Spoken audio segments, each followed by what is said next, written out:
The Joe Rogan Experience. I want to bring it back to the initial question. So you're working for the NSA. When do you realize there's a huge issue, and when do you feel this responsibility to let the American people know about this issue? Like, when do you contact these journalists, and what was the thought process regarding this? Like, what steps did you go through once you realized that this was in violation of the Constitution, and that even with the laws of the Patriot Act and the Patriot Act II, things had changed so radically that you knew this was wrong, and you had to do something about it, or you felt a responsibility to speak out? Okay, so since we gave so much historical preamble, let me just give the Cliff Notes version to get us up to that. So after September 11th, I'm a little bit lost. I'm doing my technical stuff, but it doesn't really feel like it matters anymore. Like, I'm making more money, I'm becoming more accomplished, but the world's on fire, right? You remember there was a crazy mood of patriotism in the country because we were all trying to come together to get through it. You remember, like, people were sticking Dixie cups in the top of every chain link fence on every overpass that was like, stand together, you know, never forget. United we stand. Flags on every car. Exactly. And you know, I was a young guy who is not especially political, right? And I come from a military background, federal family, all that stuff. And so that means I'm very vulnerable to this kind of stuff. I see it on the news, and Bush and all his sort of cronies are going, look, it's Al-Qaeda, it's terrorist organization, they have all these international connections. There's Iraq, you know, dictators, weapons of mass destruction, they're holding the world at ransom. You got Colin Powell at the UN dangling little vials of, like, fake anthrax. And so I felt an obligation to do my part, and so I volunteered to join the Army. You probably can't tell from looking at me, but I'm not going to be at the top of the MMA circuit anytime soon. So it didn't work out. I joined a special program that was called the 18 X-ray program, where they take you in off the street and they actually give you a shot at becoming a special forces soldier. So you train harder in special platoons, you go further, and I ended up breaking my legs, basically. So they put me out under a special discharge. Yeah, it was basically what it was. They were shin splints that I was too dumb to get off of, right? So I kept marching, underweight, and I'm a pretty light guy to begin with. I had a 24-inch waist when I joined the Army. Right? Girls are jealous. I think I weighed like 128 pounds. I was in great shape, you know, in boot camp, because I came up really quick, because it was you know, all I could do was gain. But it was just too much on my frame because I wasn't that active. And so when you keep running on a stress injury, right, and you're running underweight with, like, rucksacks and things like that, you're running in, like, boots. And then you're doing exercise, and the Army's like a whole chapter in the book. You got your battle buddy, right, because they never allow you to be alone. You always got to have somebody watching you. They thought it was funny to put me, the smallest guy in the platoon, the drill sergeants did, with the biggest dude in the platoon, who was like an amateur bodybuilder, who was like, you know, 230 or 260, something like that. He was a big fellow. And so, you know, he would, when we're off in the woods doing these marches and things like that, we have to practice buddy carries, like the fireman's carry and things like that. He throws me around his neck, you know, I'm like a towel. He's just skipping down like it's nothing. And then I got to put him on me, and I'm just like, oh, God, dying. And it was weirdly fun. I enjoyed it, but it was no good for my body. And so in a land navigation movement, I step off a log because I was on point. And on the other side of the log, because it's the woods in Georgia, I'm at Sand Hill, I see a snake. And so in my memory, you know, it's like time slows down, because in North Carolina, you know, where I grew up, you think all snakes are poisonous. Okay. Sorry, there's an issue. Do we need no, to take a we're break? good. We're good. We're good. It's completely fine. No, we're fine. There was something that happened on the screen. I wanted to make sure it was okay. Oh, that's just the FBI joining the chat. That's what I was worried about. There's a second image opened up here. Yeah, so anyway, I try to take a much longer step in midair. I land badly. And it's just one leg is like fire. I'm limping. But, you know, everybody says don't go to sick call, because you go to sick call, you'll lose your slot, you'll end up general infantry or regular infantry. And so I go back, I just tough it out. I get in my rack, and the next morning when I get out of the rack, which is the top bunk bed, right? I jump out, and my legs, they just give out underneath me. And I try to get up, and I just can't get up. And so I go to sick call, and I end up going to the hospital, and they end up x-raying me, and they also x-ray my battle buddy because I got to go there with somebody else. And he has a broken hip. Where they had to bring him to surgery, and it's in the book. There's a lot more detail about it. It's kind of a dramatic moment. But for me, they just said I had bilateral tibial fractures, right, all the way up my legs. They said I had spider webs. And the next phase of the training was jump school, right, where you got to jump out of a plane. And the doctor, is like, son, if you jump on those legs, they're going to turn into powder. And he's like, I can hold you back. We can put you for like 6 months. You stay off them, then you can go back through the whole cycle, right? Start basic from scratch. But you'll lose your slot in the Special Forces pipeline because of the way these things are scheduled and everything like that. And then you'll basically be reassigned to the needs of the Army. Or, which probably meant I was going back to IT, which was what I joined the Army to kind of escape. Or you can go out on this special kind of discharge that's called an administrative discharge, right? Normally you got honorable discharge, dishonorable discharge, things like that. This is something for people who have been in for, I think, less than 6 months, where it's like annulling a marriage. It's as if it never happened. It's as if you never joined. And at the time, I was like, wow, that's very kind of him to do that. And I took it. They sent me to sick call, the sick bay, where you're in like the medical platoon and you do nothing for, I think about a month. And then they let you out once the paperwork all finishes.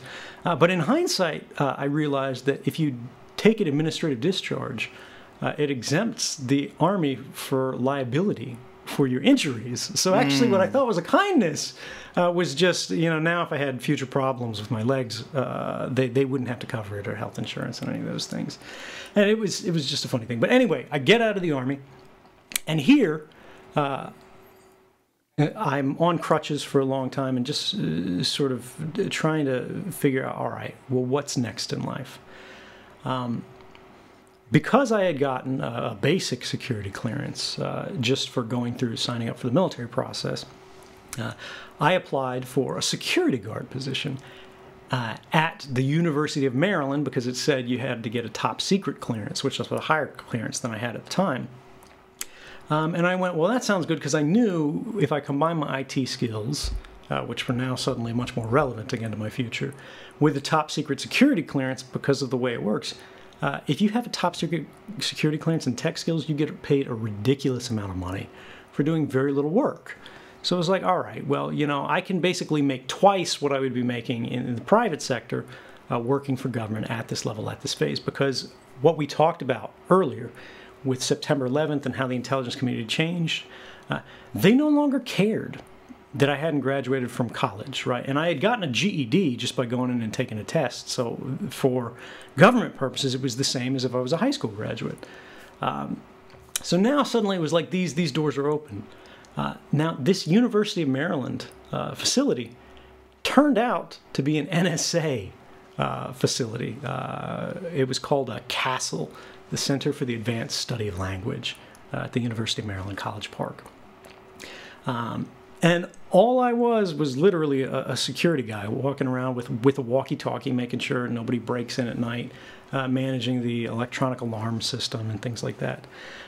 But once I had my foot in the door there, I could start climbing the ladder step by step. And I applied I went to a job fair, actually, that was only for people who had security clearances. And I ended up going to the table for one of the technical companies. It was a little tiny subcontractor nobody's ever heard of. And they said, we've got tons of positions for somebody like you. Are you comfortable working nights? And I was like, yeah, I wake up in the middle of the day anyway. That's fine with me. And suddenly I've gone from working for the NSA through a university in a weird way where it's like the NSA holds the clearance, but I'm formally an employee of the state of Maryland at the college. And this is government, man. It's all these weird dodges and boondoggles for how people are employed there. Now, suddenly, I'm working at CIA headquarters, right? The place where all the movies show you swoop over the marble seal and everything like that. I'm the king of the castle, right? I'm there at the middle of the night when no one else is there. The lights are on motion sensors. It's the creepiest thing in the world. There's like flags on the wall that are just like gently billowing in the air conditioning, like ghosts. The hallway lights up as you walk alongside it because it's like a green building, and they disappear behind you. And there's no one there. I can go down to the gym at like 2 o'clock in the morning at the CIA, and it's like not see a soul on the other side of the building and then go all the way back. And this kind of thing was my end, because they were like, look, it's the night shift. Nothing that bad is going to happen. But it was on a very senior technical team that was basically handling systems administration for everybody in the Washington metropolitan area, right? So every basically CIA server, this is a computer system that like data is stored on, the reporting is stored on, the traffic is moved on, all of this stuff. Suddenly, me, this is circa 2005, I think, I'm in charge of. And it's just me and one other guy on the night shift. And if you're interested in the book, there's a lot of detail on this. But I get sort of scouted from this position because they realize I actually know a lot about technology. They were expecting me just to basically make sure the building doesn't burn down, all these systems don't go down overnight and then never come back up. But they go, well, are you willing to go overseas? And to a young man at that age, that's actually like, hey, that sounds kind of exciting. You know, who doesn't want to go work overseas for the CIA? And there's a lot of people listening to the podcast who are like, not me. I'm one of they're them. like, wait, the CIA's the bad guys, right? Yeah, exactly. They're like, what, are you going to go overthrow a government somewhere? But you have to understand that I'm still very much a true believer. The government is like the living, compressed embodiment of truth and goodness and light, you know, the shining city on the hill. So I want to do my part to spread that to the world.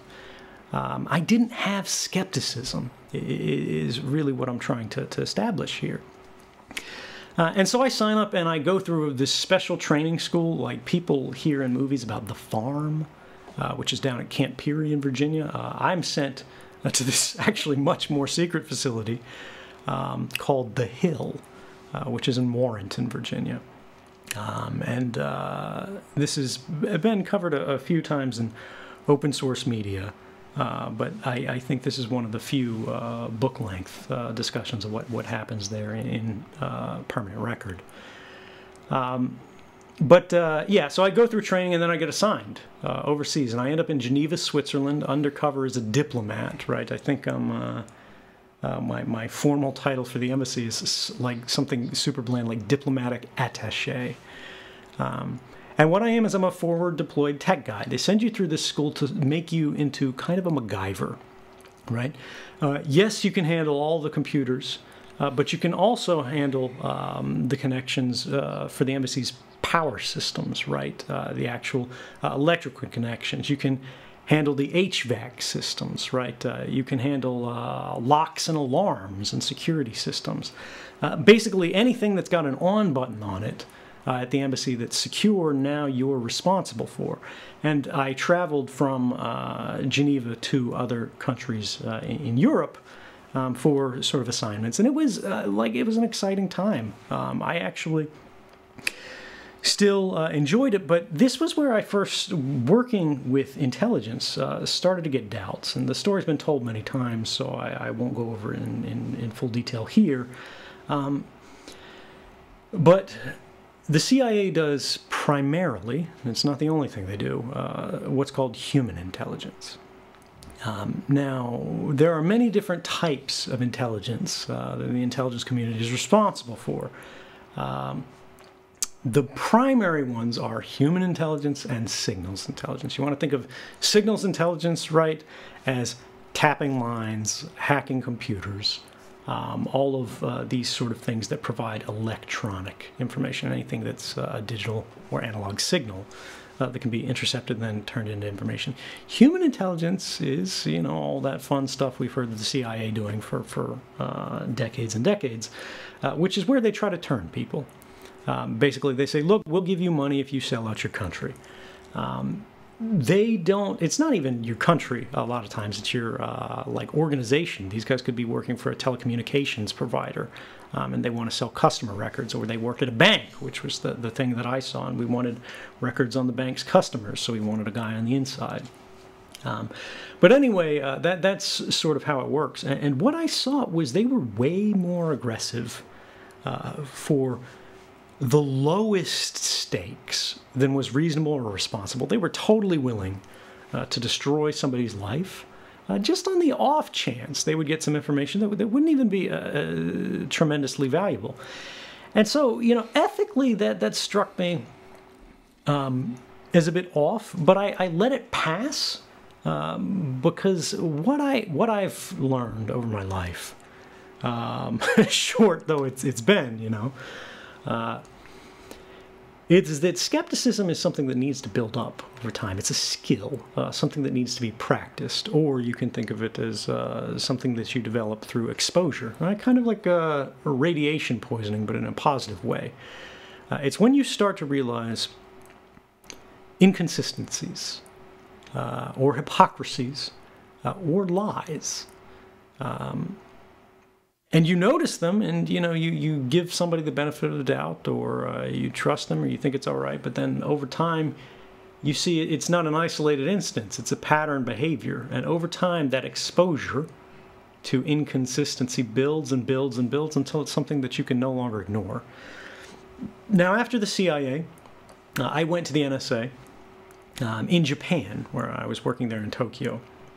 And then from there, a couple years later, I went to the CIA again. Now I was working as a private employee for Dell, but I was the senior technical official on Dell's sales account to the CIA. You know, people, these big companies, they have sales accounts to the CIA. And so this means I'm going in, and now it's crazy because I'm still a very young man, but I'm sitting across the table from chiefs of these enormous CIA divisions. I'm sitting across from their chief technology officer for the entire agency, or the chief chief information officer for the entire CIA. And these guys are going, look, here's our problems, here's what we want to do, and it's my job to pitch them a system, right? And I'm paired up with this sales guy. And the whole thing is to just go, how much money can we get out of the government, right? That's the whole goal. And we'll build them, what we were pitching was a private cloud system, right? Everybody knows about cloud computing now. It's like why your Gmail account is available wherever you go. It's why Facebook has this massive system of records for everyone everywhere. The government wanted to have these kind of capabilities too. Dell ended up getting beat out by Amazon. People, well, you know, some people aren't familiar with this. Many of them are. But Amazon runs a secret cloud system for the government. I forget what they've rebranded it now. But this is just, there's this massive connection between industry and government in the classified space that just goes deeper and deeper and deeper and deeper. But at this point, I was already, I had misgivings because of what I'd seen in Japan about government, but I was just trying to get by. I was trying to ignore the conflicts. I was trying to ignore the inconsistencies. And I think this is a state that a lot of people in these large institutions, not just in our country, but around the world, struggle with every day, right? They got a job, they got a family, they got bills, they're just trying to get by. And they know that some of the things they're doing are not good things. They know some of the things they're doing are actively wrong. But they know what happens to people who rock the boat. Eventually, I changed my mind. And when I had gone to Hawaii, which was the final position in my career with the intelligence community, I was because of an accident of history here. I wasn't supposed to be in this position at all. I was supposed to be at a group called the National Threat Operations Center, NTOC. But because of the way contracting works, and again, this is covered in the book, I end up being reassigned to this little rinky-dink office that nobody's ever heard of in Hawaii, called the Office of Information Sharing. And I'm replacing this old-timer who's about to retire, really, really nice guy. But he spent most of his days just reading novels and doing nothing, and letting people be content to the fact, or letting people forget that his office existed, because he was the only one in it. There's a manager who's like over him, but it's actually over a larger group, and he just looks over him as sort of a favor. So now I come in, and now I'm the sole employee of the Office of Information Sharing, but I'm not close enough to retirement that I'm okay with just doing nothing at all. So I get ambitious, and I come up with this idea for a new system called the Heartbeat.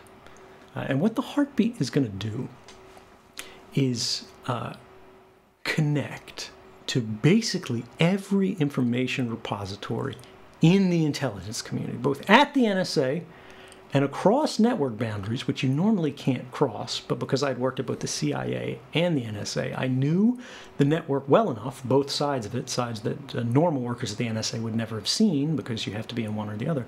I could actually connect these together. I could build bridges across this kind of network space. And then draw all of these records into a new kind of system that was supposed to look at your digital ID, basically your sort of ID card that says, this is who I am, I work for this agency, I work in this office, these are my assignments, these are my group affiliations, and because of that, the system would be able to eventually aggregate records that were relevant to your job, that were related to you, and then it could provide them. And basically, you could hit this site, and it would be an update of what we used to call read boards, which were manually created. That would go, look, you work in network defense, right? These are all the things that are happening on network defense. You work on, I don't know, economic takeovers in Guatemala. You know, this is what's going on for you there. But in my off time, I helped the team that sat next to me, which was a systems administration team for Windows networks, because I had been a Microsoft certified systems engineer, which means basically I knew how to take care of Windows networks. And this was all those guys did, and they always had way too much work, and I had basically no work that I needed to do at all. Because all I was supposed to do was share information, which was not something that was particularly in demand, because most people already knew what they wanted or what they needed. So it was basically, my job was to sit there and collect a paycheck, unless I wanted to get ambitious. And so I did some side gigs for these other guys, and one of them was running what were called dirty word searches. Now, dirty word searches are, let me dial this back, because I know we're sort of, this is hard to track. Everything that the NSA does, in large part, is classified. Everything the CIA does, in large part, is classified. If I made lunch plans with other people in my office, it was classified. That was the policy. It's dumb. This overclassification problem is one of the central flaws in government right now. This is the reason we don't understand what they're doing. This is why they can get away. This is why they can get away with breaking the law or violating our rights for so long. You know, 5 years, 10 years, 15, 50 years before we see what they were doing, and it's because of this routine classification, right? But every system, computer system, has a limit on what level of classified information is supposed to be stored on it. And we've got all these complicated systems for code words and caveats that establish a system of what's called compartmentation. And this is the idea: when you work at the CIA, when you work at the NSA, you're not supposed to know what's happening in the office next to you, right? Because you don't have need to know, right? Again, that thing from the movies. And the reason they have this is they don't want one person to be able to go and know everything, right? And tell everybody everything. They don't want anybody to know too much, particularly when they're doing lots of bad things, because then there's the risk that you realize they're doing so many bad things that it's past the point that we can justify. And they might develop sort of an ideological objection to that. Well, in the Office of Information Sharing, and actually in basically every part of my career before that, I had access to everything. I had what was called a special caveat on my accesses called PRIVAC, which means privileged access. What this means is you're a kind of super user. You know, most people have all of these controls on the kind of information they can access, but I'm in charge of the system, right? People who need information, they have to get it from somewhere. They don't know. Even the director of the CIA, right? He says, I need to know everything about this. Well, he doesn't know where to get it. He's just a manager. Somebody has to be able to actually cross these thresholds and get those things. That guy was me. And so dirty word searches were these kind of automated queries that I would set up to go across the whole network and look at all of the different levels of classification and compartmentation and exceptionally controlled information. That's kind of, you can think of it as above top secret. In these special compartments, right, where you're not even supposed to know what these compartments are for. You only know the code word unless you work in them, unless you have access to them, unless you're read into them. Well, one day I got a hit on the dirty word search for a program that I'd never heard of called Stellar Wind. It came back because the little caveat for it. They're called handling caveats, which is like, you know, you can think of like burn after reading or for your eyes only. But this one's called STLW, which means stellar wind. And unless you know what stellar wind is, you don't know how to handle it. All I knew is it wasn't supposed to be on my system. You know what, this is a little bit unusual. And it turned out this document was placed on the system because one of the employees who had worked on this program years before had come to Hawaii. And this person was a lawyer, I believe. And they had worked in the Inspector General's office, and they had compiled a report, part of the Inspector General's report, which is when the government is investigating itself, into the operations and activities of this program. Well, this was the domestic mass surveillance program that I talked about in the very beginning of our conversation that started under the Bush White House. Stellar Wind was no longer supposed to be really an operation.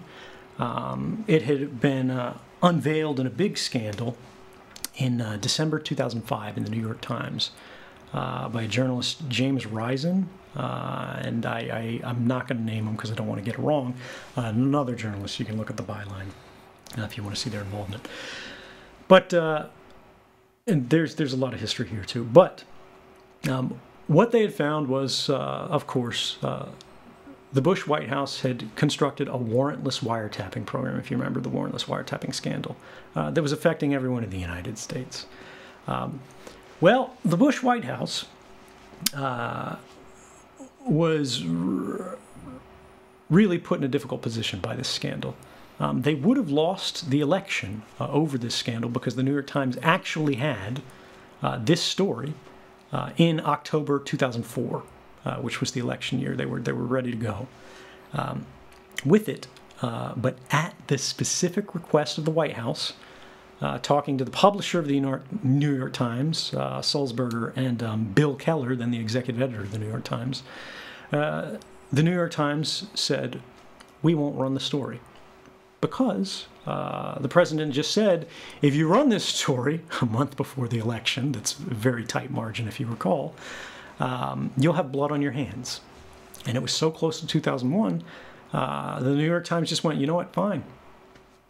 Americans don't need to know that the Constitution is being violated. They don't need to know that the Fourth Amendment doesn't mean what they think it means. If the government says it's all right and it's a secret and you shouldn't know about it, that's fine. Now, December 2005, why did that change? Why did the New York Times suddenly run this story? Well, it's because James Risen the reporter who had found this story, had written a book. And he was about to publish this book. And the New York Times was about to be in a very uncomfortable position of having to explain why they didn't run this story and how they got scooped by their own journalist. And so they finally did it, but it was too late. Bush had been reelected. And now it was sweeping up the broken glass of our lost rights. So Congress, the Bush White House was very effective in, as I said before, telling a very few select members of Congress that this program existed. And they told them this program existed in ways that they wouldn't object to, but made them culpable for hiding the existence from the program, the existence of the program from the American people. And this is why someone like Nancy Pelosi, who you wouldn't exactly think would be buddy-buddy with George Bush, was completely okay in defending this kind of program, in fact. And, you know, later she said, oh, well, she had objections to the program that she wrote in a letter to the White House, but she never showed us the letter. She went, oh, well, that was classified, right? And this is not to bag on her individually. It's just she's a great example in here, and named example everyone knows, of how this process works. The White House will implicate certain very powerful members of Congress in their own criminal activity. And so when the White House gets in trouble for it, the Congress has to run cover for the White House. And so what happened was Congress passed an emergency law in 2007 called the Protect America Act, which should have been our first indication this is a very bad thing, because they never name a law something like that unless it's something terrible.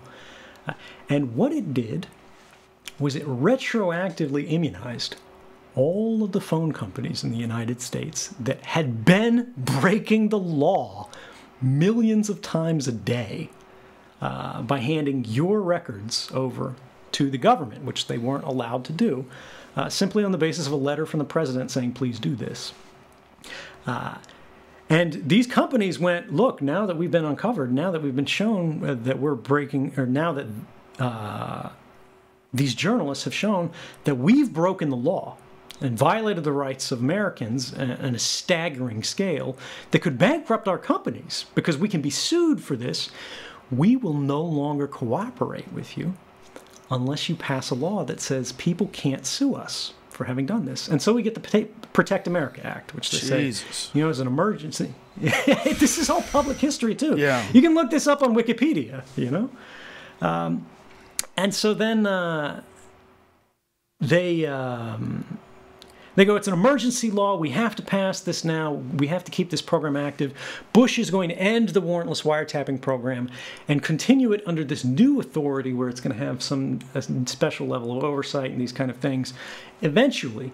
But for now, we just have to make sure people are safe. Again, they go to fear. They say, if we don't have this program, terrorist attacks will continue. You know, people will die. Blood on your hands, blood on your hands, blood on your hands. Think of the children. Protect America Act passes. The companies get off the hook. The Bush White House gets off the hook. The Congress, that was then sharing in criminal culpability for authorizing, or rather letting these things go by without stopping them, then passes in 2008 the Foreign Intelligence Surveillance Act, amendments of 2008. This is called the FAA, FISA Amendments Act of 2008. And rather than stopping all of the unlawful and sort of unconstitutional activities that the intelligence agency was doing, they continued it in different ways simply by creating a few legal hoops for them to jump through. Now, this is not to go say, you know, these things aren't helpful at all. It's not to say they're not useful at all. But it's important to understand when the government's response to any scandal, and this applies to any country, is not to make the activities of the person who is caught breaking the law comply with the law, but instead make the activities of the person who is breaking the law legal, right? They make the law comply with what the agencies want to do, rather than make the agencies comply with the law. That's a problem, and that's what happened here. Now, the intelligence community's powers actually grew in response to this scandal in 2008 because Congress was on the hook and they just wanted to move on and get this over with. There were objections. There were people who knew this was a bad idea, but it passed on. Now, what the public took away from this, because a part of these laws was a requirement that the Inspector General of all of these different intelligence community elements and the Director of National Intelligence submit a report saying this is what happened under that warrantless wiretapping program. This is how it complied with the law or how it didn't comply with the law. And basically look back at how this program was constituted, what it did, what the impacts and effects were. And that was supposed to be sort of the Truth and Reconciliation Council, right?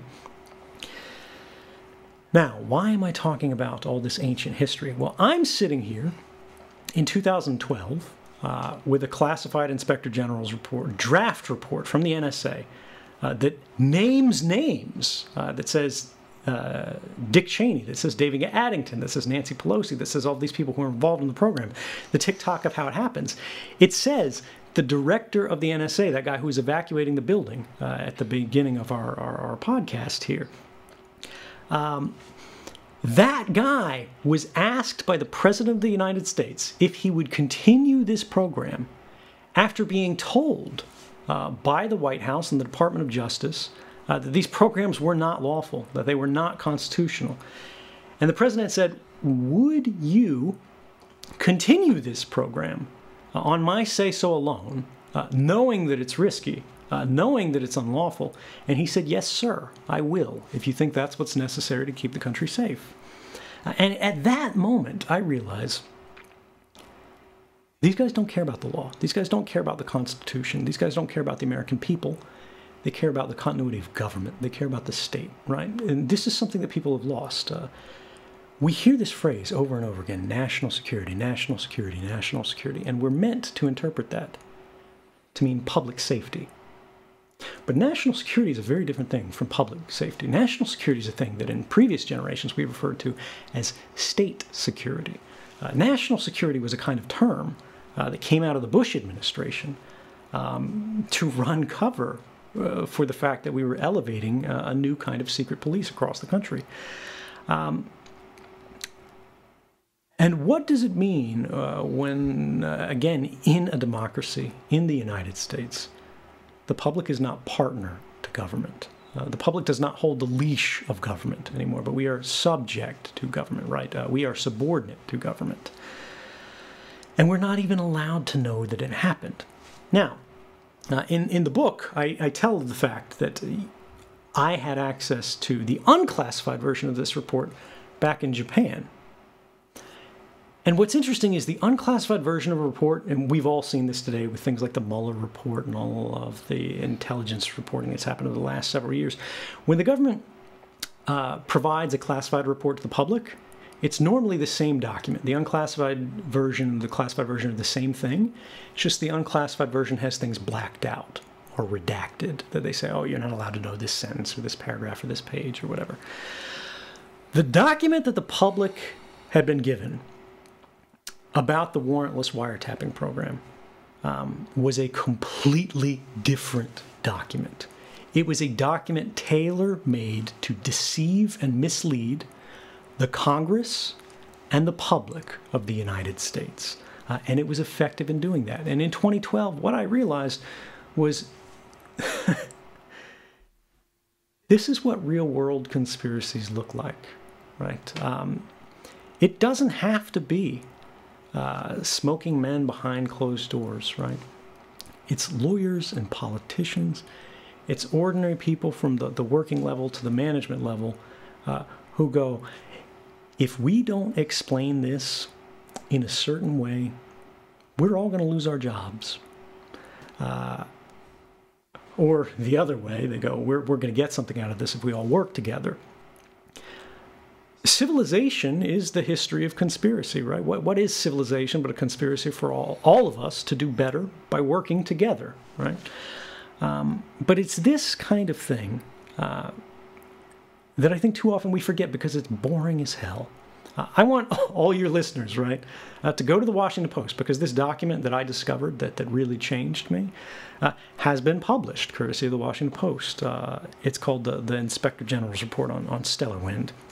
And you can look at the actual document that I saw that was unredacted, right? I had no blacked out pages on mine. And what I believe it shows is that some of the most senior officials in the United States, elected and unelected, worked together to actively undermine the rights of the American people to give themselves expanded powers. Now, in their defense, they said they were seeking these powers for a good and just and noble cause, right? They say they were trying to keep us safe. But that's what they always say. That's what every government says. That's no different than what the Chinese government says or the Russian government says. And the question is, if they are truly keeping us safe, why wouldn't they simply just tell us that? Why wouldn't they have that debate in Congress? Why wouldn't they put that to a vote? Because if they were, and they could convince us that they were, they'd win the vote. And particularly, we all know, like, the Patriot Act passed, one of the worst pieces of legislation in modern history passed. Why didn't we get a vote? And I think if you read the report, the answer will be clear. So I'm sorry, Joe, I went on for a very long time. No, it was amazing. It's don't apologize at all. It's just completely fascinating that the continuation of this policy came down to one man and the president having this discussion. That is so well. It's much more. But right. Literally, the president at the heart of it. Yes.